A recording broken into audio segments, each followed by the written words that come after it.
ॐ सहनाववतु सहनौ भुनक्तु सह वीर्यं करवावहै तेजस्विनावधीतमस्तु मा विद्विषावहै। ॐ शान्ति शान्ति शान्तिः। विश्वं दर्पणदृश्यमाननगरे तुल्यं निजान्तर्गतम् पश्यन्नात्मनि मायया बहिर्भूतं यथा निद्रया। यः साक्षात् कुरुते प्रबोधसमये स्वात्मानमेवाद्वयम् तस्मै श्री गुरुमूर्तये नमः। इदं श्रीदक्षिणाम् वागीशायस्य वदने लक्ष्मीर्यस्य च वक्षसि यस्यास्ति हृदये संवित् तं नृसिंहमहं भजे। ॐ नमः परमहंसास्वादित चरणकमलचिन्मकरन्दाय भक्तजनमानसनिवासाय श्रीरामचन्द्राय विश्वसर्गविसर्गादि नवलक्षणलक्षितम् कृष्णाख्यं परं धाम जगद्धाम नमामतं सच्चिदानन्दरूपाय विश्वोत्पत्त्यादिहेतवे तापत्रयविनाशाय श्रीकृष्णाय वयं नमः। यं प्रव्रजन्तमनुपेतमपेतकृत्यं द्वैपायनो विरहकातर आजुहाव पुत्रेति तन्मयतया तरवोऽभिनेदुः तं सर्वभूतहृदयं मुनिमानतोऽस्मि। संसारसागरे मग्नं मां करुणानिधे कर्ममोहगृहीताङ्गं मामुद्धर भवार्णवात्। श्रीमद्भागवताख्योऽयं प्रत्यक्षः कृष्ण एव हि स्वीकृतोऽसि मया नाथ मुक्त्यर्थं भवसागरे।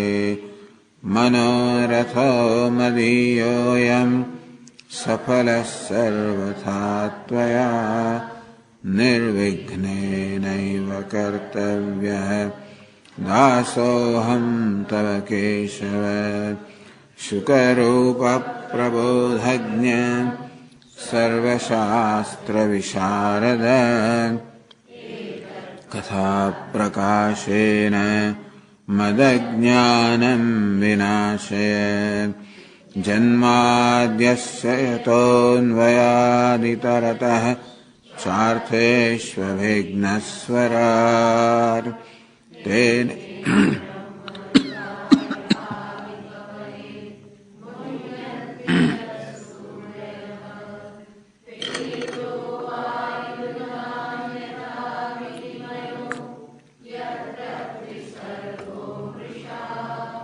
धाम्ना स्वेन सदा निरस्तकुहकं परं धीमहि।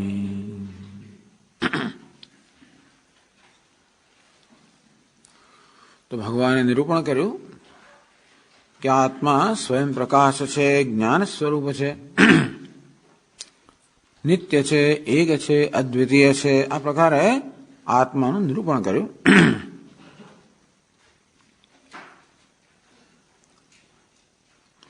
તો બધા કર્તૃત્વ ભોક્તૃત્વ, હું સુખી છું, હું દુઃખી છું, આ બધા ખ્યાલ તો બુદ્ધિરૂપી ઉપાધિના કારણે, ટૂંકમાં બુદ્ધિમાં કર્તૃત્વ છે, ભોક્તૃત્વ છે, સુખ દુઃખ છે એમાં અભિમાનના કારણે આ પ્રકારે જન્મે છે, બાકી આત્માનો કોઈ ધર્મ નથી. આ પ્રકારે ભગવાને પ્રતિપાદન કર્યું અને શાસ્ત્રની સંમતિ સાથે આ વસ્તુનો નિર્ણય કરવામાં આવ્યો. છતાં પણ મતાંતર વિરોધેને સંદેહો માભૂત, બીજા બધા મતો છે જેમાં આ કરતા તદ્દન જુદા જ ખ્યાલ સેવામાં આવ્યા છે એ મુખ્યત્વે મીમાંસક મત લેવામાં આવે છે. જે લોકો આત્માને કરતા ભોગતા સુખી દુઃખી માને છે, જગતને સત્ય માને છે, આત્માને અનેક માને છે, સ્વર્ગ અને સ્વર્ગની પ્રાપ્તિને મોક્ષ માને છે, આવું તો માનનાર છે. તો એ પ્રકારનો અભિપ્રાય સાંભળીને કદાચ કોઈના મનમાં શંકા જન્મે કે કયું સાચું છે.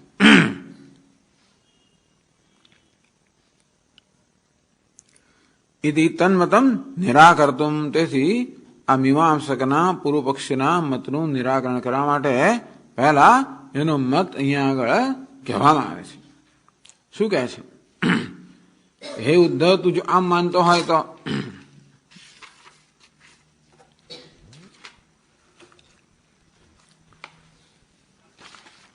એક 109 પાના પર 14 ને 15 બે શ્લોકોની અંદર આ પૂર્વ પક્ષ કહેવામાં આવ્યો.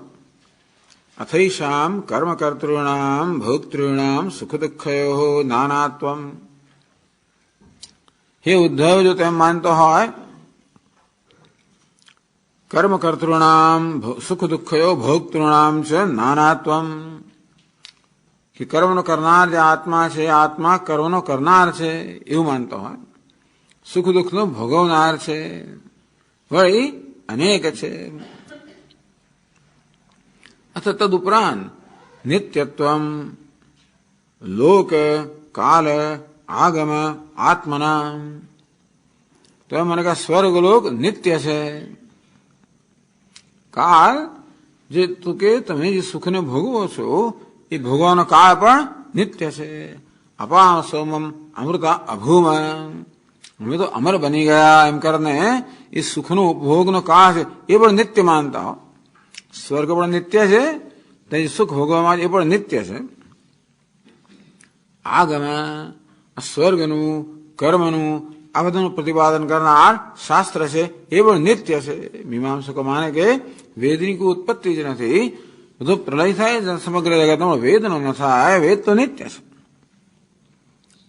આત્મના, આ જીવ પણ બસ આવો જ રહે, ટૂંકમાં એ કરતા ભોગતા જ રહે, એ સિવાય એનો કોઈ છુટકારો નથી. કરતા ભોગતા રહીને સ્વર્ગમાં એ સ્વર્ગનું સુખ ભોગવે ને એ રીતે એને મોક્ષ પ્રાપ્ત થાય. આવું જો માનતા હોય એટલે કે આવું મીમાંસકો માને છે. અહમ પ્રત્યય વિજ્ઞેય જ્ઞાતવ્ય સર્વદૈવહી, એ સદા અહમ એ રીતે આપણે જણાય છે એ જ આત્મા છે. એ તો સુખી દુઃખી કરતા ભોગતા એમ જણાતો એવું લાગે છે, મારે એ આત્મા છે.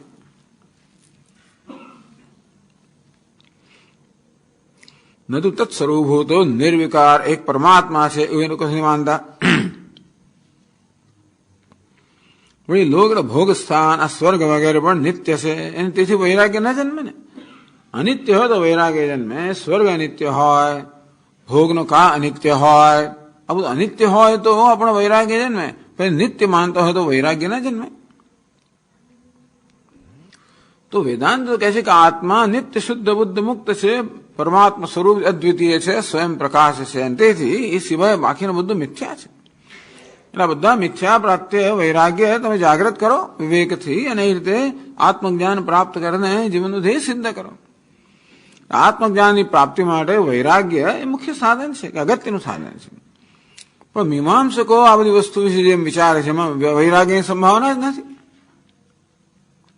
સ્વર્ગ નિત્ય હોય, ભોગનો કાળ પણ નિત્ય હોય, બધું નિત્ય હોય, આત્મા એટલે જીવાત્મા જીવપણો પણ નિત્ય હોય, તો પછી એ મોક્ષ નામની કોઈ વસ્તુ કે વૈરાગ્યનો પણ સંભવ જ નથી. મન્યસે સર્વભાવાનામ સંસ્થાહ્યોત્પત્તિકી યથા, વળી સર્વભાવાનામ ટૂંકમાં ઇન્દ્રિયો જે બધા વિષયો છે જે માણસ સુખ પ્રાપ્ત કરતા એમ જણાય છે, સંસ્થા ઔત્પત્તિકી પ્રવાહ રૂપેણ નિત્ય. ટૂંકમાં એક પદાર્થ ભોગવું ને નષ્ટ થઈ જાય તો બીજો પદાર્થ આવશે, ક્યારે ખૂટશે નહીં. આપણે એમ કે ભાઈ તમે ઇન્દ્રિય વિષયો ખૂટી જાય છે વાળે. તો મહાભારત કહે કે જગતના બધું જ સુવર્ણ અને બધા જ પદાર્થો બધું એક જ માણસ આપવા તો એને સંતોષ ના પામે. આને એમ કે બધું આવ્યા જ કરશે. આ કેવા છે, એક એક પદાર્થ ભોગવતા જાઓ એ પદાર્થ ભલે નષ્ટ થતો જાય પણ સ્થાને બીજો આવી જાય. પ્રવાહ નિત્યતમ સંસ્થા ઔત્પત્તિ ગઈ એટલે એનું પ્રવાહ ચાલુ જ રહેશે. એ તો બધા મિથ્યા છે કે નહીં? મિથ્યા નથી. યથાવત અર્થાત એ બધા વાસ્તવમાં સત્ય છે. આ બધી વસ્તુઓ માયામય કે મિથ્યા નથી, સત્ય છે. પદાર્થો સત્ય છે, બધું મળતું સુખ પણ સત્ય છે અને પ્રવાહ રૂપથી સતત ચાલ્યા જ કરશે. અને માટે તમને ક્યારેય પણ સુખમાંથી વંચિત નહીં રહેવું પડે. તમે કહો છો જ્ઞાન આત્મા સ્વયં પ્રકાશ છે. જ્ઞાન શુદ્ધ કોણે કહ્યું? આત્મા જ્ઞાન સ્વરૂપ નથી પણ જ્ઞાનવાન છે. તત્ત આકૃત ભેદેન જાયતે ભિદ્યતે છે ધી. આત્મા તો કે જ્ઞાન સ્વરૂપ નથી, જ્ઞાન પરિણામવાન. આ જ્ઞાન સતત બદલાયું કરે છે અને તેથી એ જ્ઞાન સાથે બદલાતો છે આત્મા. ઘટાકાર વૃત્તિ પટાકાર વૃત્તિ આ પ્રકારે જ્ઞાન વૃત્તિઓ બદલાયા કરે. જોડે જોડે આત્મા પણ એટલે બદલાતો છે. પણ આત્મા આ પ્રકાર વિકારી હોય, જે વિકારીઓ તો અનિત્ય હોય તો કે નહીં. વિક્રિયા જ્ઞાન રૂપાસ્ય ન નિત્યત્વે વિરોધ્યતે. આત્મામાં આ પ્રકારે જ્ઞાનમાં પરિવર્તન થાય તો પણ એ જ્ઞાનમાં પરિવર્તન નિત્યત્વનું વિરોધી નથી. એટલે કે એ આત્મા ભલે જ્ઞાન સ્વરૂપથી સતત પરિણામ પામતો હોય, સતત બદલાતો હોય તો પણ નિત્ય છે. એવું ક્યાં જોયું? એવું તમે ક્યાં જોયું કે સાહેબ ફેરફાર થતો હોય, પરિવર્તન હોય તોય નિત્યતા હોય? યથા સૂર્ય ધૂમાદિ ઉપાધિ પ્રાપ્ય રશ્મિ દ્વારા મેઘ રૂપેણ પરિણમતે. સૂર્ય દેવતા છે ને એ ધુમાડો વગેરે જે ઉપાધિ છે એને પ્રાપ્ત કરીને એટલા જે વાદળો બને છે ને એ સૂર્ય જ વાદળ રૂપમાં પરિવર્તિત થાય છે. સૂર્યના કિરણો ધુમાડા અને જળની પેલી વરા બધા સાથે મળીને વાદળ બને. એટલે સૂર્ય સ્વયં વાદળ રૂપમાં પરિણમે છે. સ્વરૂપ નિત્ય એવ તિષ્ઠતી. વાદળના રૂપમાં સૂર્ય છે એ નષ્ટ થાય છે પણ સ્વરૂપથી એ નિત્ય છે. તેમ આત્મા પણ સ્વરૂપથી નિત્ય છે પરંતુ આ જ્ઞાન રૂપી પરિણામ છે એ દ્રષ્ટિએ પરિવર્તનશીલ છે. એક દ્રષ્ટાંત આપ ટૂંકમાં ક્યાં આવું પરિવર્તન હોય તો એ નિત્યતા હોય. સૂર્ય જો આ વાદળ જે પોતાનું જે સ્વરૂપ છે, સૂર્ય પોતે જ વાદળ બને છે. કેવી રીતે? આ એના રશ્મિ એના કિરણો જે છે એ જ વાદળ બને છે. સૂર્ય પોતાના રશ્મિ અર્થાત કિરણો દ્વારા વાદળ બની ગયો છે. એ બનવામાં જળની વરાળ કે ધુમાડો ઉપાધિ છે. એ ઉપાધિને પ્રાપ્ત કરીને સૂર્ય સ્વયં વાદળ બની ગયો. એ વાદળ નિત્ય છે. વાદળમાં વિકાર છે અને છતાં પણ સૂર્ય સ્વરૂપથી નિત્ય છે વગેરે.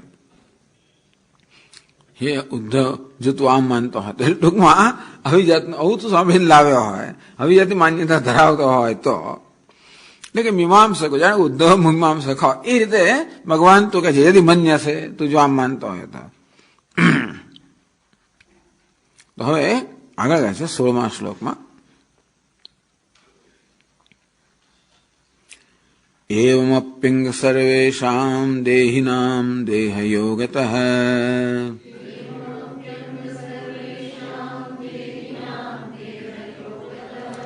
કાલાવયવતઃ સંતિ ભાવા જન્માદયો સકૃત.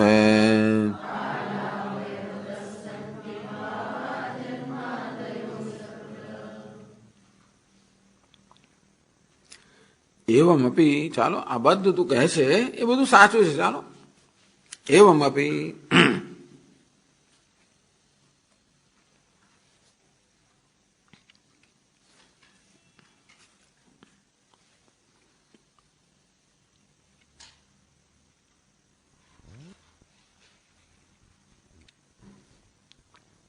હે અંગ, ઉદ્ધવને બહુ પ્રેમથી સંબોધન કે હે અંગ. આવા બધા તો ફંદામાં પડીશ નહીં ભાઈ, ટૂંકમાં આ બધામાં અંગ. સર્વેષામ દેહિનામ દેહયોગત કાલ અવયવત સંતિ ભાવા. જો ભાઈ આ જે કે દેહી હોય, દેહી કોને કહેવાય? દેહ સાથે સંબંધિત હોય, દેહ ધરાવનાર હોય. તમે કહો છો કે આ જીવો નિત્ય છે. નિત્ય એટલે કે આવા દેહધારી જ રહેવાના. દેહ આવે ને જાય પણ તોય પણ જીવને કોઈનો કોઈ પ્રકારનો દેહ તો હોવાનો છે. એ પ્રકારે જીવને લોકો નિત્ય માને છે અને એને સુખના પદાર્થો પણ પ્રવાહ નિત્યત્વ ધરાવે છે અને માટે બસ હંમેશ માટે એ સુખનો ઉપભોગ કરશે. આવી જાતની કલ્પનાઓ બધી પ્રિમિટિવ, ટૂંકમાં આ બધી કલ્પનાઓ જોવા જઈએ તો ખરેખર બધા લોકો આવી કલ્પના કરે છે. પેલા ઇસ્લામ વાળા હજી એમ જ માને છે. આ તો આપણે હવે એને કઈ માનતા નથી. તો મોટા હવે બુદ્ધિશાળી લોકો એનો કોઈ સ્વીકાર ના કરે. હજી હશે હિન્દુસ્તાનની લોકો જે માનતા છે કે સ્વર્ગ વગેરે, એ બધું જતું રહે. એને બદલે બીજા સ્વર્ગ આવી ગયા. હા, વૈકુંઠ, કૈલાસ વગેરે આવી ગયા. ત્યાં જુદા પ્રકારનું વર્ણન થાય. પહેલા જે સ્વર્ગનું વર્ણન થતું એવી જાતે જુદા પ્રકારનું કે જે ભગવાનના ધામની અંદર કયા કયા પ્રકારના ઉપભોગ છે, સુખ છે વગેરે એવું વર્ણન થતું હોય. એ પણ આમાં કહેવામાં આવ્યું કે બધી વસ્તુ સર્જાયેલી છે. આ જ ગ્રંથમાં કહેવામાં આવ્યું વૈકુંઠ વગેરે લોક પણ સર્જાયેલા હોય, અવયવવાળા હોય, એ નિત્ય કેમ આવી શકે એમ કરીને એ બધી વસ્તુઓને જાણે કે બાદ બાકી કરી નાખવામાં આવી. પણ આવું માનવું કે ખરેખર સુખ એટલે ઇન્દ્રિયના વિષયોનો ઉપભોગ કરવો, આ દુનિયાની અંદર જે છે એવી જ પ્રકારની વ્યવસ્થાની કલ્પના કરવી. પણ આ જાણે છે કે આ દુનિયામાં તો બહુ બધું દુઃખ છે અને તેથી બધી બહુ કિંમત ચૂકવીને થોડું થોડું સુખ મળતું હોય છે. એટલે સ્વર્ગ નામના એવા લોકની કલ્પના કરવી જ્યાં સુખ જ હોય અને દુઃખ ના હોય. મીમાંસક લોકો માને છે કે આ સ્વર્ગ નામનો લોક છે. વેદની અંદર જે બધા કર્મોનું અનુષ્ઠાન કે વિધાન કરવામાં આવ્યું છે, એટલે સકામ કર્મો કરીને તમે સ્વર્ગ વગેરે લોકને પ્રાપ્ત કરો અને બસ મોક્ષનું સુખ અનુભવો. એવમ અપી, આ બધું સ્વીકારીએ તો પણ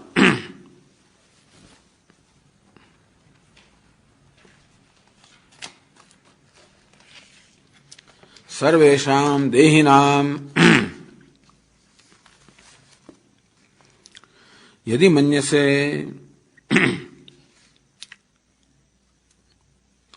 આત્મ સ્વરૂપમ નિત્યમ એકમ જ્ઞાનમ નાસ્તિ. આ બધું તું માનતો હોય તો પણ હે રાજન એવં અંગીકારે ભી સર્વેષામ દેહિનામ દેહ સંબંધાત. ટૂંકમાં જીવાત્મા હંમેશા દેહી જ રહેવાનો. તમારા મોક્ષ માટેનો બહુ વાંધો છે. મોક્ષનો અર્થ એ થયો કે આત્મા પાસે કોઈ ઉપાધિ જ નથી. હવે વેદાંતિ એમ કે ભાઈ આત્મા તો ઉપાધિના બધા બંધન મુક્ત થઈ ગયો. ઉપાધિનો શરીર પણ ના હોય, ઇન્દ્રિયો પણ ના હોય, તો તમે પછી આનંદ, તમે સુખનો ઉપભોગ શેનાથી કરો? ઇન્દ્રિયો હોય તો તમે સારા સારા શબ્દો સાંભળો, સારી સારી ગંધનો અનુભવ કરો, સારા સારા સ્વાદ વગેરે અનુભવ કરો અને સુખને પામો. જે ઇન્દ્રિયો નથી તમારામાં પછી આ પથ્થરમાં ફેરશું. તમારા સિદ્ધાંત પ્રમાણે જેને મોક્ષ પ્રાપ્ત થતો એની વચ્ચે અને આ પાષાણ વચ્ચે ફેરશું. આવી જડતા પ્રાપ્ત કરીને મોક્ષ કહે છે. એ તો કોઈ પુરુષાર્થ છે જ નહીં. પણ નિવૃત્તિની વાત છોડી દો, પ્રવૃત્તિ એટલે કર્મ જ કરવું જોઈએ. વૈરાગીની વાત છોડો, કર્મ જ કરવું જોઈએ. અને એથી ચાલો ત્યાં આગળ પુણ્ય ક્ષીણ થાય તો વળી પાછા ફરી કર્મ કરે, વળી પાસે એ પ્રકારે પ્રવાહ એનું પણ ચાલુ જ રહે. તો પણ સર્વેષામ દેહિનામ દેહ સંબંધાત, ભલે ને ગમે તો પુણ્યશાળી જીવ હોય પણ દેહ તો ધરાવવાનો, દેહથી મુક્ત થવાનો નથી, ઈચ્છતા પણ નથી. ઇન્દ્રિયો દ્વારા સુખનો અનુભવ કરે એટલે દેહ કાળ અવયવત. દેહની દેહ છે એ કાળની મર્યાદામાં છે અથવા તો કાળના બંધનમાં છે. આ દેહ કેવો છે? સતત કાલ અવયવત, કાળ વિશેષ, નિલવ, નિમેષ, પછી સંવત્સર, એ બધું એ પથી માંડીને પછી તો ક્ષણ ને પછી તો જેવા અત્યારે સેકન્ડ ને કલાક ને દિવસ ગણતા હો, ત્યારે ગણતરી જુદા પ્રકારની હતી. ત્યાં આગળ એક ઘડી હોય ને મુહૂર્ત હોય ને દિવસ હોય ને રાત હોય ને પક્ષ હોય ને માસ હોય ને સંવત્સર હોય, અયન હોય સંવત્સર, આ પ્રકારના જાણે કાળની ગણતરી હતી. પણ આ રીતે કાળ આ દેહ પર તો સતત પોતાનો પ્રભાવ જન્માવાનો જ, એને કારણે દેહનું મૃત્યુ થવાનું જ. જન્માદય અસકૃત ભાવા, અસકૃત પુનઃ પુનઃ જન્માદયો ભાવા વિકારા સંતિ ભવંતી. તમે કોઈ દિવસ આ જન્મ આદિમાં પછી મૃત્યુ જરા વ્યાધિ બધું આવી જાય. જન્મ મૃત્યુ જરા વ્યાધિ આ બધા કાળના પ્રભાવને કારણે દેહમાં આવ્યા જ કરવાના. તમે એને કેવી રીતે રોકવાના છો? અતઃ દુઃખમ અવર્જનીયમ ઇતિ આશય. તેથી હે મીમાંસકો, કે તમે કેવી રીતે દુઃખને ટાળી શકશો? જ્યાં સુધી દેહ છે, તમે ઇન્દ્રિયો દ્વારા વિષયનો અનુભવ કરવા ઈચ્છો છો, તે તમે દેહનો સ્વીકાર કરો છો, દેહને પણ નિત્ય માનો છો એક રીતે. અને તેથી એ કાળના તો પ્રભાવમાં હોવાનો જ, કાળની મર્યાદામાં હોવાનો જ. એને કારણે આ જન્મ મૃત્યુ જરા બધું થયા જ કરવાનું. તતસ્ય, અને આ જ દુઃખ છે. એવું છે ને, આપણા શરીરમાં ફેરફાર થાય દુઃખ થવાનું છે. બહુ બધું આપણે યુવાન થાય ત્યાં સુધી સુખ થાય કે આમ પેલો બતાવો મસલ ને બધું કરતો હોય. એ થઈ ગયો પછી over the hill, America over the hill. તમે ટેકિંગ ટોસ પર પહોંચ્યા 30 વર્ષ પછી શું ઓવર ધ હિલ? પછી હિલની નીચે બાજુ ટૂંકમાં બસ પછી તમારી પડતી જ થવા, અપક્ષય થવાનો. એનું દુઃખ છે. રોજ પછી જોઈએ કેટલા વાળ ધોળા થાય ને શું થાય, રોજ જાય. ભલે ને દુનિયાને બતાવે કે ના બતાવે, પણ તો જોયા જ કરે. કેટલા દાંત પડ્યા ને કેટલી કરચલી થાય ને શું થાય ને શું નહીં, ને પછી કઈ કમરમાં, કયા હાડકામાં, કયા સાંધામાં શું થાય છે, થવાનો જ. એટલે કશું ના થાય તોય દુઃખ થવાનું કે આ આવશે, આવું આવશે, જો પેલા થયું મને થશે. ઘણા લોકો તો પેલા મિત્રો વગેરે જેમને વિદાય લે ને, માણસ બહુ નર્વસ થઈ જાય. કરે રે આ તો આપણને પણ આવું જ થવાનું છે. એટલે દુઃખમ અવર્જનીયમ, ટૂંકમાં આ બધી યોજના હોવા છતાં પણ મીમાંસકો દુઃખને ખરેખર ટાળી ના શકે. બીજી એક વાત કહી, પછી આગળ બીજી વાત કહેશે.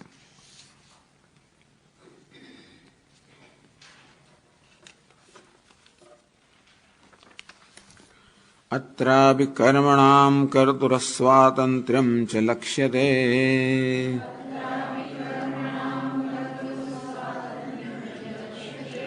ભોક્તુશ્ચ સુદુઃખ સુખયોઃ કોન્વર્થો વિવશં ભજેત.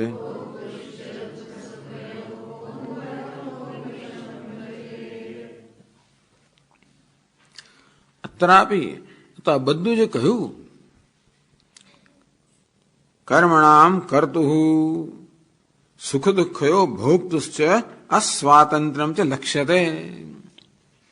આ બધું હોવા છતાં પણ આ કર્મો જે કરનાર છે તે અને સુખ દુઃખનો ભોગવનાર છે એ પરતંત્ર તો છે જ. લક્ષ્યતે, આપણે જોઈએ છે કે આ કર્મનો કરનાર, સુખ દુઃખનો ભોગવનાર પરતંત્ર છે, વિવશ છે.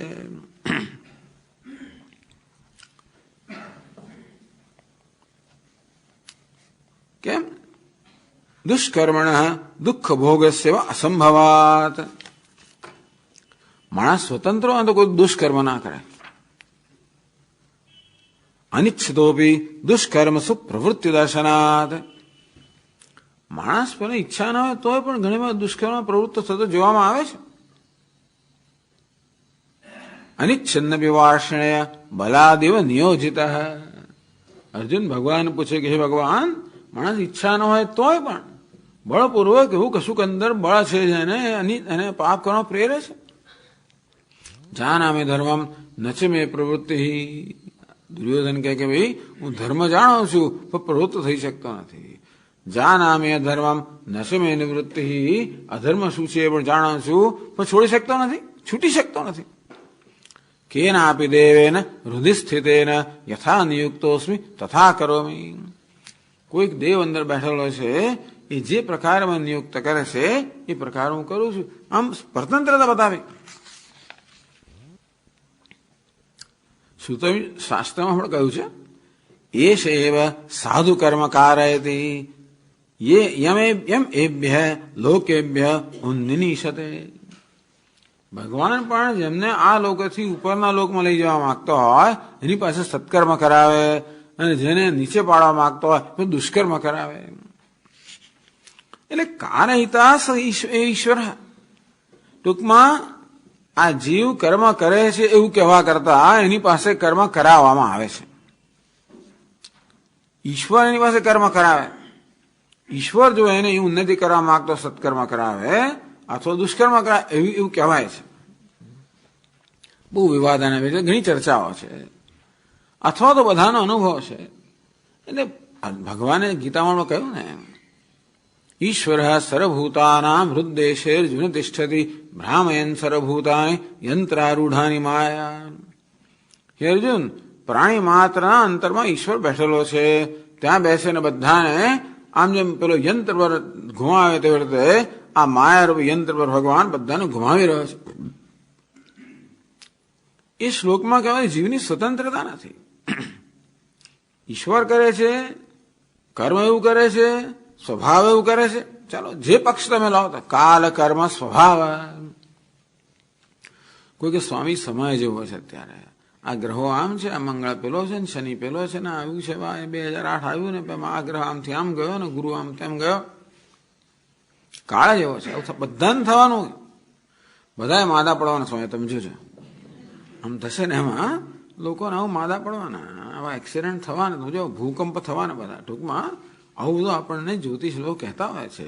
કાળ કર્મ ભૂતકાળમાં જે પ્રારબ્ધ કર્મ ભગવાન શું કર્મ કરીને આવ્યા છે, પણ છતાં કર્મ નક્કી કરે, હું નક્કી નથી કરતો. સ્વામી આપ કહો છો કે બધા લોકોને સ્વતંત્રતા છે, ફ્રી વિલ છે, સ્વતંત્ર સંકલ્પ છે, પણ ક્યાં છે? જ્યાં લોકો બિચારા પરવશથીને જ કર્મ કરતા હોય છે. સાચી વાત છે. આપણા હૃદયમાં કામ ક્રોધ વગેરે આવેગ ઉદ્ભવ થાય ત્યારે એ જ આપણો કબજો લઈને કરાવતા હોય છે. આપણે તે વખતે પરતંત્ર વિવશ થઈ જઈએ છીએ. આમ રાગ દ્વેષના આવેગો જયારે હૃદયમાં જન્મે ત્યારે માણસ વિવશ છે. સ્વતંત્રતા ક્યાં છે? કાર્ય તે હિવશ કર્મ સર્વ પ્રકૃતિ જૈર્ગુણ. પ્રત્યેક જીવ બિચારો આ પ્રકૃતિના ગુણોથી પરવશતા એટલે અવસ્થાથી એને કાર્યમાં જોતરવામાં આવે છે. ખાસ કરીને માણસ જયારે દુષ્કર્મ કરે સમજવું કે એ પરતંત્ર છે. જયારે મૂલ્યનો ભોગ આપવામાં આવે તો સમજવું કે લાચારી છે. માણસ લાચાર છે. એ જુઠ્ઠું બોલતો હોય, ચોરી કરતો હોય, કોઈની ઈજા પહોંચે, લાચારી છે. એ જાણે છે કે પોતે ખોટું કરી રહ્યો છે. એ જાણે છે કે બીજા આવી જાતનું વર્તન પોતાની પ્રત્યે કરે પોતે ઈચ્છતો નથી. ખોટું એવું જાણવા છતાં કરે છે. શું બતાવે છે? અનિચ્છન્ન વિવાર્ષણે પાપમ ચરતિ પુરુષ ભલાદિવ નિયોજિત. પોતાની ઈચ્છા વિરુદ્ધ આ પ્રકારે અધર્મનું કર્મ કરે છે. એ બતાવે છે કે માણસમાં સ્વતંત્રતા નથી.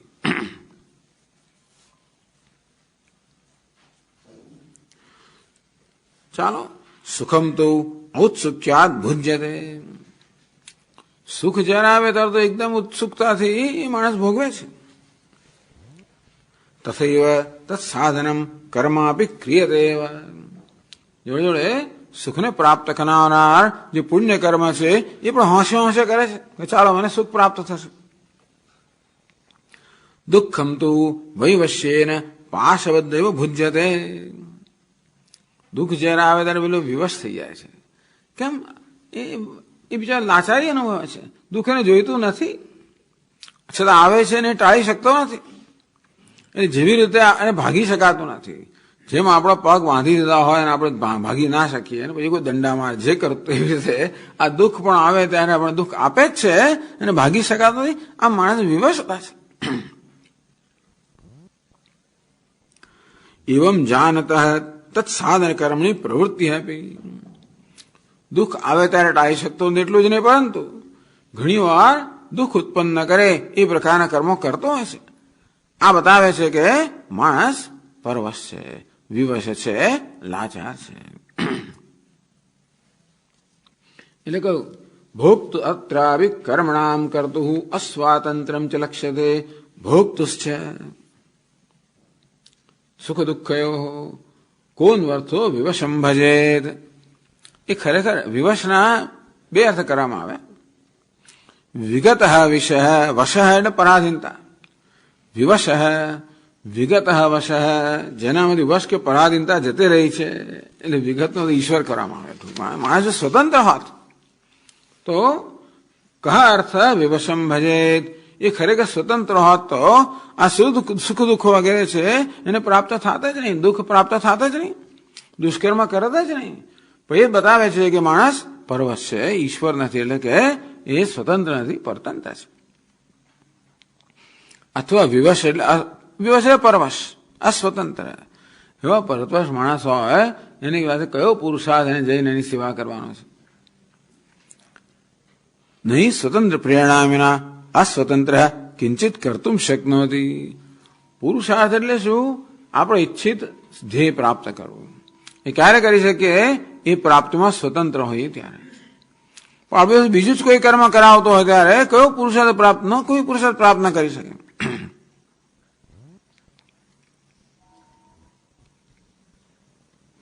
અંતેથી અથવા પુરુષાર્થ વિવશમ ભજેત. આવો લાચારી જીવ છે એને કયો પુરુષાર્થ આવીને સેવા કરે છે? ટૂંકમાં કારણ કે એ બધું અનિત્ય છે. એ હોવાને કારણે અંતેથી કોઈ પુરુષાર્થ પણ ખરેખર ટકશે નહીં. કહેવામાં આવ્યું કે ભાઈ સ્થિરી ન સ્થિરી ભવે. કદાચ ધર્મ અર્થ કામ આવે પણ ખરા, પણ આ પરવશ હોવાને કારણે સ્થિર ત્યાં રહે નહીં, ટકી ના શકે. એટલે ટૂંકમાં જીવનનો કોઈ પુરુષાર્થ સિદ્ધ ના કરી શકે. તેનો મતલબ કે આ પ્રકારે જો આમાં બહુ મહત્વની વસ્તુ એ છે કે બધું કરવા છતાં વિવશતા જતી નથી. ગમે તેનું પુણ્ય કર્મ કરો, સ્વર્ગ પ્રાપ્ત કરો, અનેક પ્રકારની સાહેબી પ્રાપ્ત કરો, જાત જાતના બધા વિષયો પ્રાપ્ત કરો, ઉપભોગ બધું કરો, છતાં પણ માણસ પરવશતામાંથી મુક્ત ના થાય, લાચારીથી મુક્ત ના થાય. તે કયા પ્રકારનું મુક્તિ? એ લાચારી આ લોકમાં જ્યાં જાઓ તે લાચારી રહેવાની જ છે. વેદાંત કહે છે કે લાચારી એવડે કઈ પ્રકારની મુક્તિ છે? લાચારી જ દુઃખ છે. સર્વમ પરવશમ દુઃખમ. દુઃખ એટલે બીજું શું? સર્વમ પરવશમ દુઃખમ. જ્યાં પરવશતા છે, જ્યાં સહાયતા છે, મારે કરવું છે ના કરી શકું ને દુઃખ આવે ને ટાળે, તો એ પરવશતા એટલે જ દુઃખ.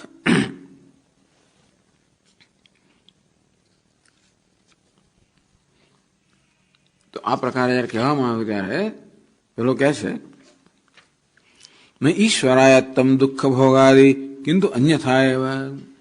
ભાઈ કોણે કહ્યું કે તમને ભગવાન દુઃખ આપે છે કે કર્મ દુઃખ આપે છે? કોણે કહ્યું? સુખ દુઃખ તો આપણે પોતે નક્કી કરીએ છીએ. તમે કે જે કર્મ દુઃખ આપે, સુખ દુઃખ આપે, તમે લાચાર છો. કોઈ ભગવાન સુખ દુઃખ આપે, તમે લાચાર છો. કોઈ પ્રકૃતિ સુખ દુઃખ આપે. એટલે કહ્યું ને ભાઈ કે કાર્યતે યવશ કર્મ સર્વ પ્રકૃતિ જૈર ગુણ.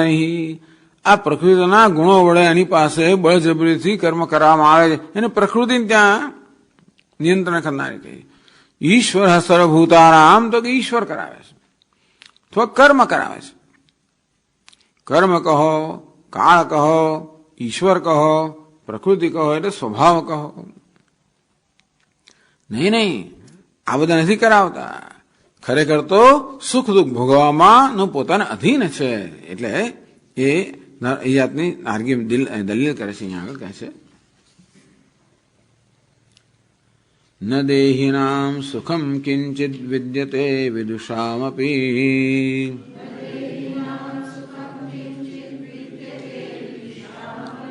તથા ચ દુઃખમ મૂઢાનામ વૃથાહંકરણમ પરમ.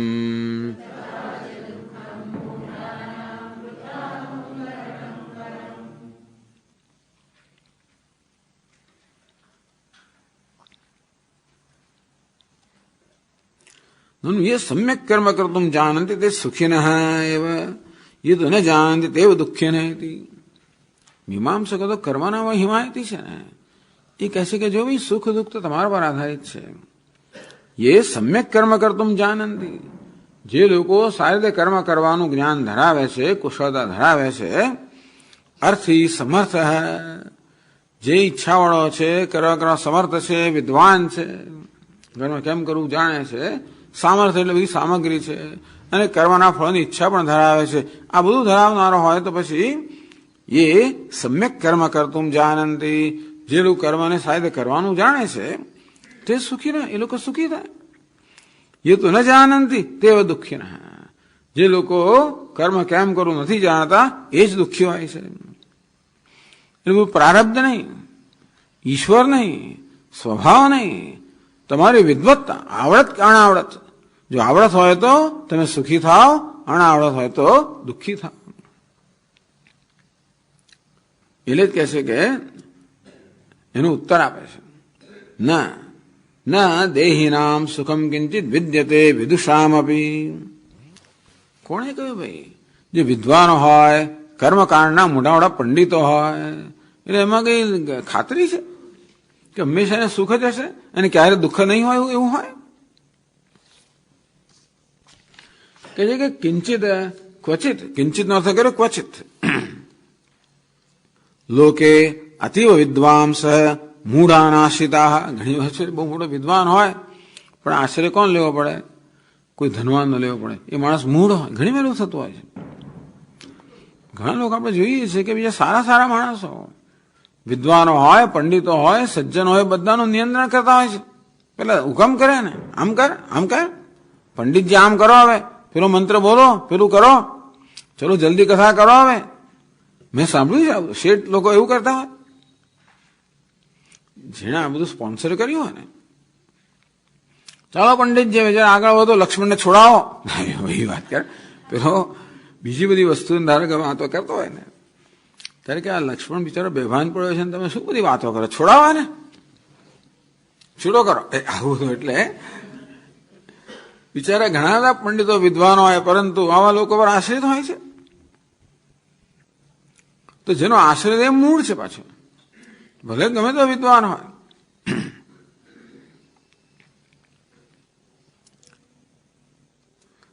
મૂઢાન આશ્રિત્ય દીન વૃત્યા દુઃખ્યનો દુષ્યંતે. ઘણા ઘણા બિચારા પંડિતો હોય પછી પણ દીન વૃત્તિ, પાસે ધન ના હોય, બધા સુદામા જેવા બિચારા હોય, ગમે તેવા વિદ્વાન હોય પણ કશું હોય જ નહીં ને. શું કરે? પત્ની રોજ ધમકાવ્યા કરે ને, બીજું બીજા છોડો, બીજા લોકોની વાત તો જવા દો, રોજ ધમકાવ્યા કરે. અંતેથી આવી દીન વૃત્તિવાળા લોકો બીજા ક્યાંથી સુખી હોય? મૂઢાશ્ય અધીન વિદ્વત્તકત્વેન સુખી ન.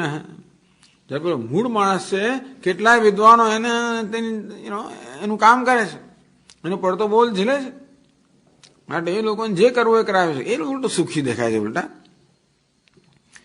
ઇત્યતઃ કર્મ નૈપુણ્ય અનૈપુણ્ય છે સુખ દુઃખ પ્રયોજકે ઇતિ ભાવ. તેથી આ કર્મની નિપુણતા કહો, અનિપુણતા, જે નિપુણતા કર્મની છે ત્યાં સુખ છે, કર્મની નિપુણતા નથી ત્યાં દુઃખ છે, એવો કોઈ નિયમ અમને તો દેખાતો નથી ભાઈ. વિદુષામ કર્માભિજ્ઞાનામ દક્ષાદીનામ અપી. તો દક્ષ પ્રજાપતિ ક્રિયાદક્ષો દક્ષ ક્રતુપતિર્ધીશસ્તનુભૃતામ ઋષિણામાર્તવિદ્યમ શરણદ સદસ્યા સુરગણા. આ ક્રિયા દક્ષ છે. આ દક્ષ છે ક્રિયામાં અત્યંત કુશળ છે, પ્રજાનો સ્વામી છે, ઋષિઓ બધા એના ઋત્વિકો છે, દેવતાઓની સભામાં આવેલા છે. ત્યાં પણ ક્વચિત વિહિત એવી કામ્ય કર્મણી. દક્ષે જે યજ્ઞ કરી રહ્યા છે પણ જે શાસ્ત્રમાં વિહિત છે પ્રમાણ કરે છે, ઈચ્છાથી કરે છે, કામ કર્મ વિહિત છે. સુખમ ન વિદ્યતે પ્રત્યુત સ્વનાશ પર્યમ દુઃખમેવ દૃશ્યતે. આ દક્ષિણે આટલું મહાન કર્મ કરીને આ બધા ભૃગુવર અને ઋષિઓનું બોલાવેનું કરાવ્યું છતાં સુખ તો જવા દો, પણ નાશ પર્યંત નાશ થઈ ગયો, મૃત્યુ થઈ ગયો. ઈદ દૃશ્યતે. તમે જુઓ છો આ બધા વિદ્વાનો સુખી છો, એકાદ ઘમંડ તો માર ખવડાવે ટૂંકમાં. પેલી દાંત કરે જીભને કીધું બોલ બળબડ ના કરીશ, નહીં તને કચી નાખી જીભ કે તમે બળબડ ના કરશો, એકાદ ખોટો શબ્દ બોલીશ તો બધા પડી જશો, તમે ખોટી જગ્યાએ ખોટો શબ્દ બોલો તો 32 બહાર આવી જશે. એટલે આવું છે. તેથી આવો મોટો દક્ષ હોય છતાં થોડો ઘમંડ ન કર્યો, સ્વનાશ પર્યંત દુઃખમેવ દૃશ્યતે. પ્રમાદાદિના કર્મ વૈગુણ્યાદિ ભાવ. કર્મ તમે ઘણું મોટું શરૂ કર્યું હોય પણ પ્રમાદ કે અસાવધાની કશાને કારણે ભલે વિદ્વાનો, અરે વિદ્વાનો તેથી પણ હંમેશા સાચું જ કરે, એક એક પગલું એવું નથી હોતું. મોબાઈલ, આજકાલના બધા વિદ્વાનો કેવા હોય, મોબાઈલ હોય પાછો, એટલે પેલું ચાલતું હોય કર્મ ના હાવ થોડો મોબાઈલ આવે પછી એની પર વાત કરે, વાત થોડું એ થોડું ચાલે. પેલી આહુતિમાં અસાવધાની થઈ જ જવાની છે. તમે કઈ વિષ્ણુ સહસ્ત્ર બોલતા હોય આવું થવાનું જ છે. પ્રમાદાદિના અથવા મનમાં બીજા કે વિચાર આવી ગયા, શું કરે? વિદ્વાન છે એટલે શું, એનું ઘર તો હશે, પત્ની તો હશે, પુત્ર બધું હશે, સંસાર હોવાનો જ છે. કર્મ કરતા કરતા આ પ્રકારના વિચારે ચડી ગયો તો હું કંઈક થોડુંક રહી જાય, આ તો ખોટી જગ્યાએ અપાઈ જાય, ખોટું થઈ જાય. પ્રમાદાદિના કર્મ અભિજ્ઞાનાનામ એટલે કર્મ વૈગુણ્યા, તેથી એમનું કર્મ જે છે એ ખરેખર અપૂર્ણ રહે, દૂષિત રહે. ટૂંકમાં વિદ્વાન હોય અને બધું ચીવટથી કરનારો હોય તોય પણ એને સુખ પ્રાપ્ત થાય એવો કોઈ નિયમ નથી.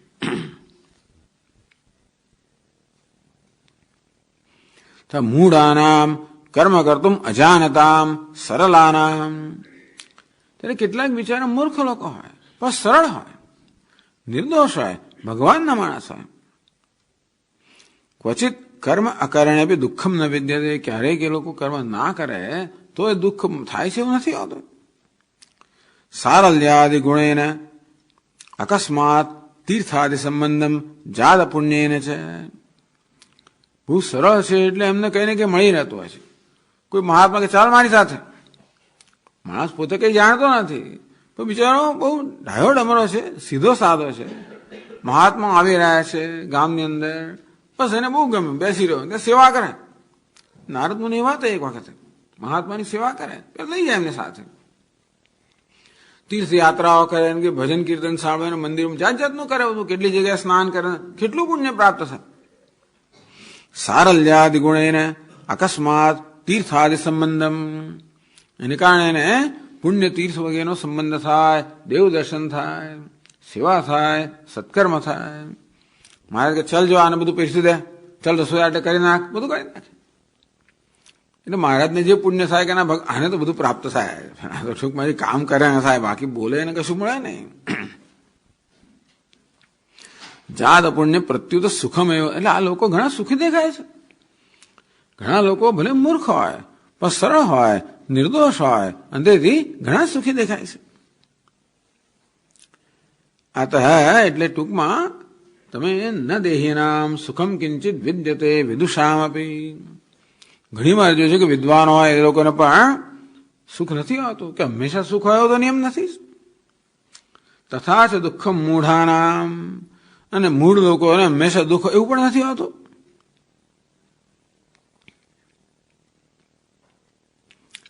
નું યહ દુષ્કર્મ કુર્યાત સ વિદ્વાન એવ ન ઉચ્યતે. કોઈ કહે છે કે ચાલો ભાઈ તમે વિદ્વાન કોને કહો છો, તો દુષ્કર્મ કરે ને વિદ્વાન ના કહેવાય. તો દુઃખ ભોગો ન્યાય હે. ચાલો દુષ્કર્મ કરનારને દુઃખ અનુભવ પડે સમજાયું છે. પણ જે કર્મ કરવાનું જાણે છે એને ક્યારે દુઃખ ના પડે એવું કેમ ના બને? એટલે કહે છે ભાઈ આવું તમે કહેવું નહીં, કારણ કે દેહ ધારણા મધ્યે સર્વદૈવ સુખી સર્વદૈવ દુઃખી કોપી ન દુષ્ટ. દુનિયાની અંદર જે દેહધારી હોય ને હંમેશા સુખ એવો કોઈ નીકળતો નથી. ભગવાન રામચંદ્રજી નથી ને, કૃષ્ણ ભગવાન નથી નીકળતા, આપણી તો વાત જ શું કરવી. એ દેહધારી નથી માટે દુઃખી સુખી ના હોય જુદી વાત છે, પણ દેહના સ્તર તો અનેક પ્રકારના કષ્ટો વેઠવા પડે. એમને વ્યક્તિગત સ્તરે કશું ના વેઠવું પડે જુદી વાત છે. દેહધારી નથી માટે, પણ દેહધારી છે, દેહમાં અભિમાન ધરાવનાર છે, અને કોણ નથી, જન્મે બધા જ છે. અને તો પછી એ હંમેશા સુખી એવો બને છે. આ દેહ જે પ્રાપ્ત થયો એ પાપ પુણ્યના મિશ્રણને કારણે પ્રાપ્ત થયો છે, તેથી દુઃખ પડવાનું છે. અને આ લોકના સુખની વાત થઈ રહી છે.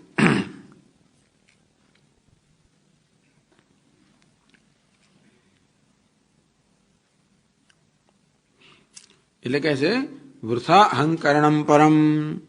અને તેથી અહમ સુખી, અહમ નિપુણ, અહમ દુઃખી મૂર્ખ, હું સુખી છું નિપુણ હોવાને કારણે મારી નિપુણતાથી મેં સુખ પ્રાપ્ત કર્યું. આ વૃથા અહંકાર છે. તારી નિપુણતા તારું કર્મ કે કાળ. સારો કાળ ચાલતો હશે એટલે ઘણી વાર શું થાય છે કે કાળ સારો હોય ને આપણો સમય તો જ્યાં હાથ નાખે ત્યાં સોનું થઈ જાય. એક લોટરી રૂપિયાની લોન તોય તમને 10 લાખ રૂપિયા મળી જાય એવું થતું હોય જ ઘણાને. સમય એવો છે. અથવા કોઈ પૂર્વનું કર્મ હોય તમને અત્યારે ફળ્યું હોય, ઈશ્વરમાં ખુશી થયો હોય, ગમે તે કારણ હોય, અને તેથી આ સુખ મારી નિપુણતાને કારણે મળ્યું, આ દુઃખ મારી મૂર્ખતાને કારણે મળ્યું. આ પ્રકારનો અહંકાર કરવો એ તો વૃથા છે, એ મૂર્ખતા છે.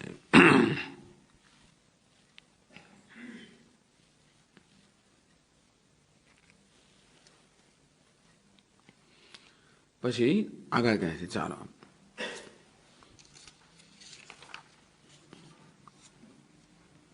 અંગીકૃત્યાપ્યા, ચાલો તમે કહો છો સ્વીકારી પણ લઈએ તો કર્મ નહીં પુણ્યાને પુણ્ય નહીં સુખ દુઃખે અંગીકારે. ચાલો ભાઈ તમારો પક્ષ સ્વીકારે પણ લઈએ કે કર્મની નિપુણતાને કારણે સુખ અને કર્મની નિપુણતાના અભાવને કારણે દુઃખ, એ પક્ષ સ્વીકારે પણ લઈએ. તો પણ કે છે 19મા શ્લોકમાં, યદિ પ્રાપ્તિમ વિઘાતં ચ જાનન્તિ સુખ દુઃખયોઃ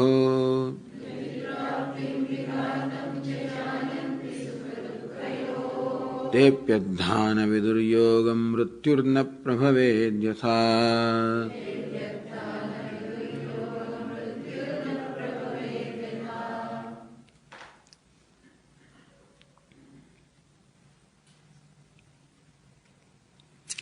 यदि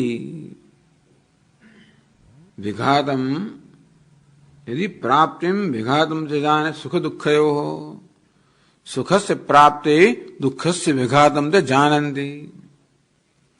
માણસને બે વસ્તુ જોઈએ ને, સુખ પ્રાપ્તિ દુઃખ નિવૃત્તિ. સુખની પ્રાપ્તિ અને દુઃખની નિવૃત્તિ, બસ આજ આપણે સતત કર્યા કરતા હોઈએ છીએ. આજ આપણી પ્રવૃત્તિ છે સુખની પ્રાપ્તિ દુઃખની નિવૃત્તિ, અને એમાં જ આપણે ગોથા ખાઈએ છીએ. સુખની પ્રાપ્તિના પ્રયત્નની અંદર દુઃખની પ્રાપ્તિ થઈ જાય કે સુખનું સાધન ના જાણતા હોય, સુખનું શું સાધન છે ના જાણતા હોય. ના પેલાએ કર્યું ને પેલાએ કર્યું તને ના કામ લાગે. એને જે દવાઈ તું લઈશ તો મરી જાય. ટૂંકમાં એક ને એક વસ્તુ બધાને એટલે આપણે બીજાનો વાત કરતા હોય કે બીજાને જોઈને કરીએ એને થાય. લાંબા સમય ટૂંકો જાય, મરે ને માથો વગેરે વગેરે. ટૂંકમાં એટલે ઘણા લોકો બીજાને અનુભવ થયો એ પરથી પોતાને આવું થશે એવું માની લે છે. એવું નથી થતું હોતું. બીજાને દુઃખ પડે એને સુખ પણ મળે, બીજાને દુઃખ પણ મળે. એટલે માણસ જાણતો નથી હોતો કે સુખને કેમ પ્રાપ્ત કરવું કે દુઃખને કેમ ટાળવું. ના જ્યાં ઈચ્છે તો પણ શરદીનું ઉધરસ ફલાણું એલર્જી થઈ જ જાય, માથું દુખે ને પેટમાં દુખે ને તાવ આવે ને પેલું થયું, ખબર જ નથી પડતી આજકાલ તો કે કેમ થયું. આ ટૂંકમાં કેટલા બધા જાત જાતની ટેસ્ટ તમે લો ત્યારે કદાચ કોઈક વસ્તુ વાયરસ નહીં, વાયરસ તો પકડાય જ નહીં જાણે, પણ કોઈક બેક્ટેરિયા પકડાય કદાચ. એવા જાત જાતના બેક્ટેરિયા થઈ ગયા છે કે આ શું ટાઇફોઇડ છે કે પછી આ ફાલ્સીપેરમ છે કે પછી ડેન્ગુ છે, ખબર નથી પડતી. આવું તો હોવાને કારણે તમે કરવાના શું હતા? તમે ગમે તેટલી કુશળતા ધરાવતા હોય સુખ પ્રાપ્તિના સાધનને, તો દુઃખને દૂર રાખવાની. દુઃખસ્ય વિઘાતમ, કેમ દુઃખને દૂર કરવું અથવા દુઃખનો નાશ કેમ કરવો, દુઃખના સાધનને કેમ બચવું, બધું જાણતા હોય. અને તો શું કેમ? કારણ કે ઘણા બધા અનનોન ફેક્ટર્સ આ દુનિયાની અંદર, ઘણા બધા એવા અજ્ઞાત પરિબળો છે, જાણતા જ નથી આપણે. જાણીએ તો આપણે રોકી શકતા નથી. સ્વામી મહારાજ કહે કે આ માણસ તો મોટો ફિઝિક્સનો પ્રોફેસર છે, ગુરુત્વાકર્ષણ નિયમ વગેરે બધું વ્યવસ્થિત જાણે છે. એકવાર કંઈક કારણ ઝાડ પર ચડ્યો હશે અને લપસ્યો અને પડ્યો. એને ખબર છે કે હું કઈ રીતે પડી રહ્યો છું. 32.2 હવે તો ફૂટ પર સેકન્ડ આ પડી રહ્યો છું, જાણે છે. પણ તું શું કરે? પડે તો પડે છે. અને તેથી એનું જે કે હાથ પગ ભાંગવાના જ છે. એટલે જાણવા છતાંય ટાળી ના શકીએ, ન જાણીએ તો ન ટાળી શકીએ. આ બધું છે. એટલે બધું જાણે તોય શું? પ્રાપ્તિમ યદિ પ્રાપ્તિમ વિઘાતુમ છે જાનંતી સુખ દુઃખયો, સુખની પ્રાપ્તિ અને દુઃખનો નાશ આ જાણતો હોય.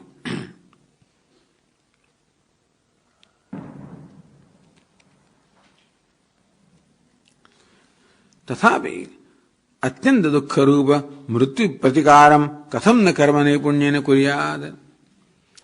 છતાંય કર્મની બધી નિપુણતા એની પાસે હોય તોય પણ એ મૃત્યુને ટાળી શકે ખરો? ચાલો, કેવું છે? અત્યંત દુઃખરૂપમ મૃત્યુ. મૃત્યુ અત્યંત દુઃખરૂપ છે ને, એને ટાળી શકે કોઈ એવું કર્મ? હજી સુધી મીમાંસકને પૂછો, આયુર્વેદાચાર્ય પૂછો, કઈ દવા એ શોધી કાઢે કે મૃત્યુ ના થાય? કોઈ વૈજ્ઞાનિક કશું શોધી ના કાઢે. તે હજી નથી શોધાયો. ના શોધાય સારું જ છે. કે જીવી જીવીને શું કરશે માણસ? દુઃખી થશે અને દુઃખી કરશે. એ માણસ કરે છે શું? તેથી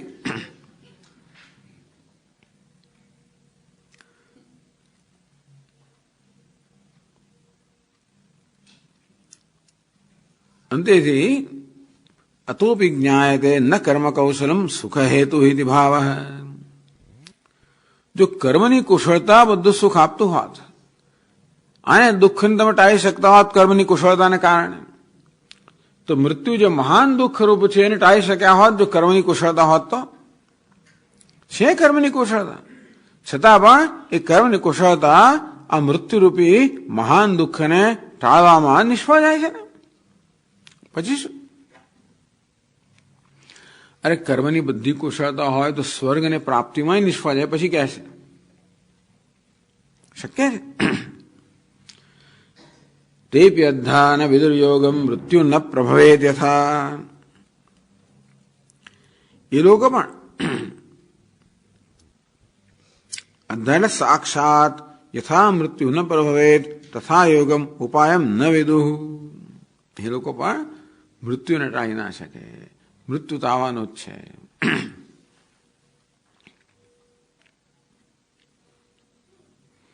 અધ્ધા મૃત્યુ, સાક્ષાત મૃત્યુ એટલે એક જીવન મુક્ત પુરુષ એવો છે જેને મૃત્યુ નથી.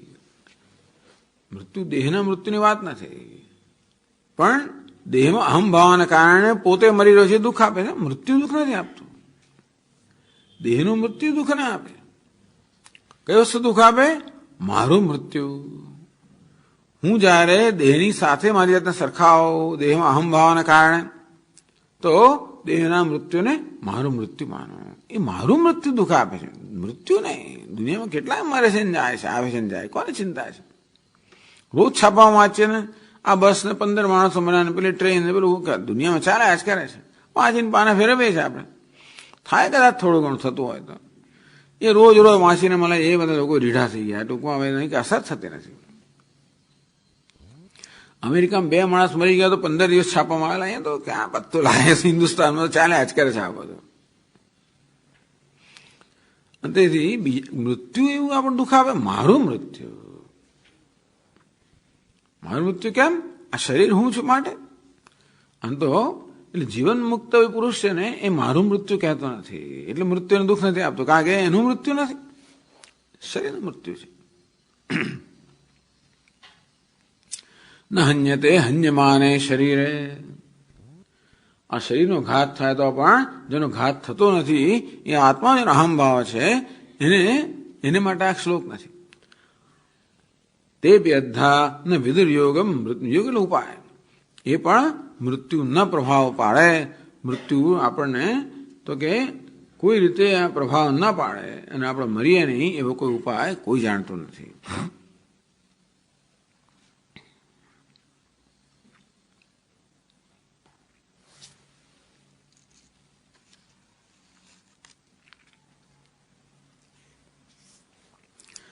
યદ્યપિ કર્મ કૌશલેન મૃત્યુ અનિવર્ત્ય.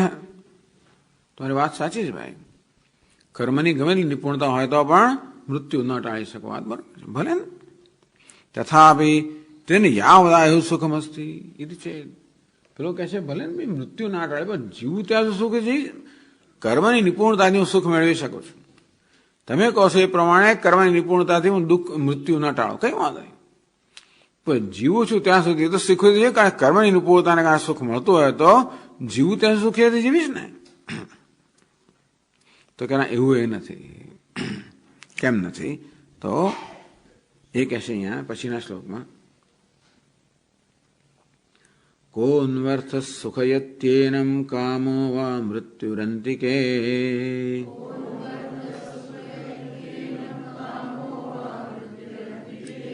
આઘાતમ નીયમાનસ્ય વધ્યસ્યેવ ન તુષ્ટિદઃ.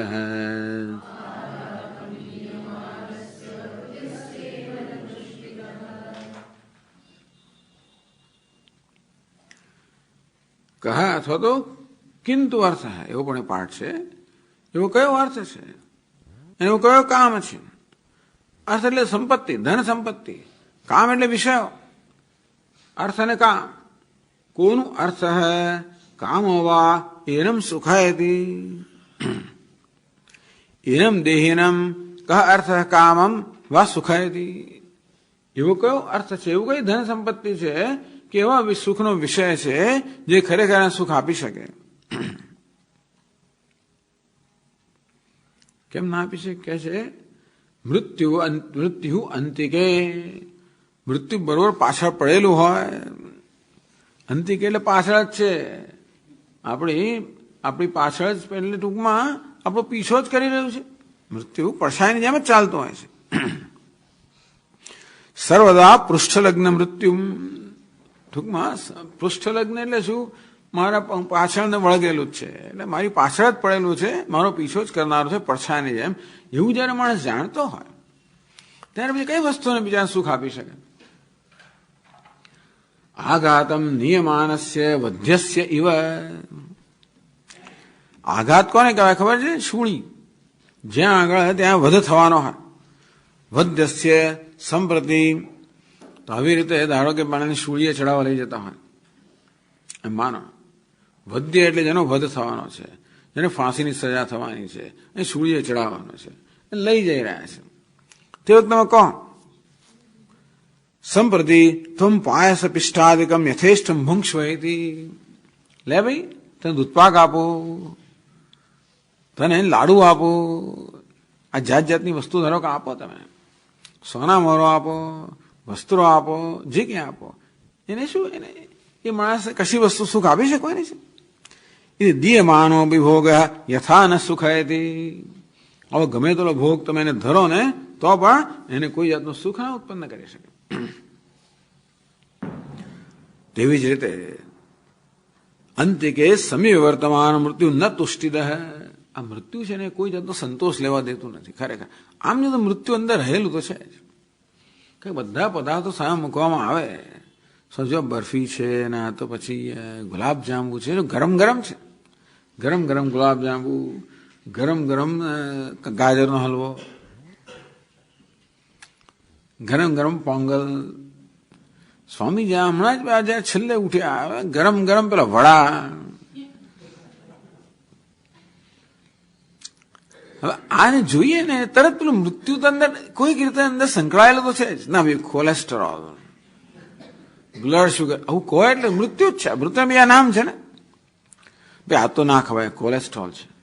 આ તો મારે ના લેવા, ભાઈ મને તો ડાયાબિટીસ છે. આ તો ના લેવા, મને બ્લડ પ્રેશર છે. કશું ના હોય તોય શું, મારે કોલેસ્ટ્રોલ ના જોઈએ. જે એવું સાચવી રાખવા માંગે છે, જેનું સ્વાસ્થ્ય સારું હોય, આનું કશું ના હોય, તે પણ સાવધાન તો હોય જ છે. કેટલા મૂર્ખ લોકો જ અસાવધાન, બાકી સાવધાન હોય જ છે. એ પણ ઈચ્છે નહીં કે ભાઈ મારું આ સુખાકારી જતી રહે. અને આ રીતે માણસ કસરત કરવા જાય, યોગાસન કરવા જાય, પ્રાણાયામ જે કરતો હોય કરો, મૃત્યુ તો પાછા પડેલું જ છે ને. આ પ્રાણાયામ કરીશ તો મારું આ મળશે ને પેલું મળશે ને. અત્યારે પ્રાણાયામ છે ને પણ થાય છે એ કે આ આધ્યાત્મિક સાધના નથી. એટલે નહીં તો એવી તો વર્ષોથી પેલા યોગી લોકો બધા કોઈ પ્રાણાયામ પોપ્યુલર થયો જ નહીં. આ ક્યારે યોગા ક્યારે પોપ્યુલર થયો? અમેરિકામાં બધે 1 કરોડ લોકો રોજ યોગ કરે છે ત્યાં. એવું કહે 10 મિલિયન પીપલ કે 20 મિલિયન, 2 કરોડ હશે. કેમ? સ્વાસ્થ્ય માટે. સ્વાસ્થ્ય હોય તમારું, શરીર સુડોળ હોય, તમે સુંદર દેખાઓ, આ બધું. એમાં તમે ભગવાનનું નામ લો તો એ લોકો આવે નહીં. તમે ટૂંકમાં એમાં એ કે ભાઈ આવો અમને ના જોઈએ આ બધી વસ્તુ. યોગ એટલે આસન બસ. તો કોઈને કુંડલીની એવા કશામાં રસ નથી આવતો. એટલે ઘણા બધા ત્યાં યોગીઓ યોગના પેકેજ બનાવે.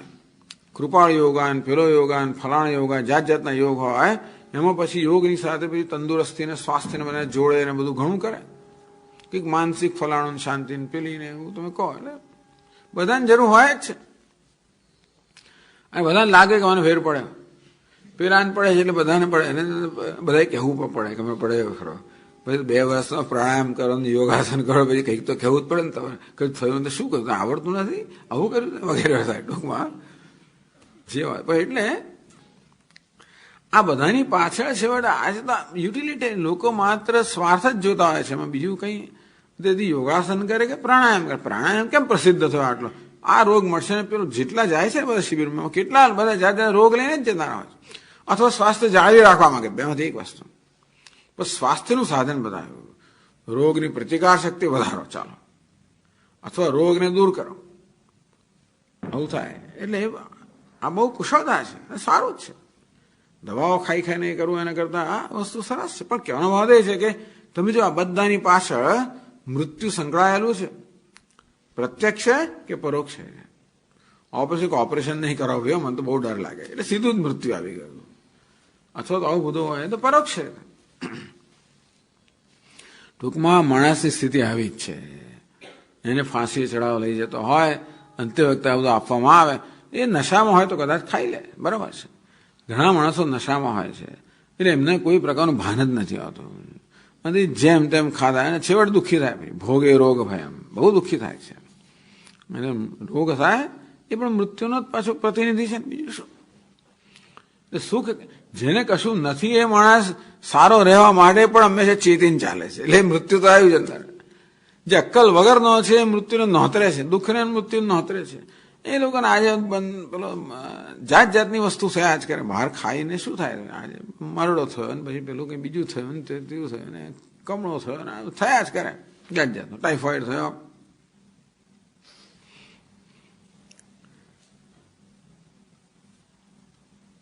આ પ્રકારે આ લોકની અંદર જે સુખ મળે છે એ બધાની મર્યાદાઓ બતાવે. પછીના શ્લોકથી પરલોકની અંદર પણ એવી જ જાતનો નિયમ છે એ બતાવશે. એ પછી આપણે જોઈશું. ઓમ પૂર્ણમદ પૂર્ણમિદં પૂર્ણાત પૂર્ણમુદચ્યતે પૂર્ણસ્ય પૂર્ણમાદાય પૂર્ણમેવાવશિષ્યતે. ઓમ શાંતિ શાંતિ શાંતિ. સચ્ચિદાનંદરૂપાય વિશ્વોત્પત્યાદિહેતવે તાપત્રય વિનાશાય શ્રીકૃષ્ણાય વયં નમઃ. જન્માદ્યસ્ય યતોન્વયાદિતરતશ્ચાર્થેષ્વવિઘ્નસ્વરાટ તેને બ્રહ્મહૃદાય આદિકવये મુહ્યन्ति યત્સૂરયः તેજો વારિમૃદાં યથા વિનિમયો યત્ર ત્રિસર્ગો મૃષા ધામ્ના સ્વેન સદા નિરસ્તકુહકં સત્યં પરમ ધીમહિ. ઓમ શાંતિ શાંતિ શાંતિ. હરિ ઓમ. શ્રી ગુરુભ્યો નમઃ.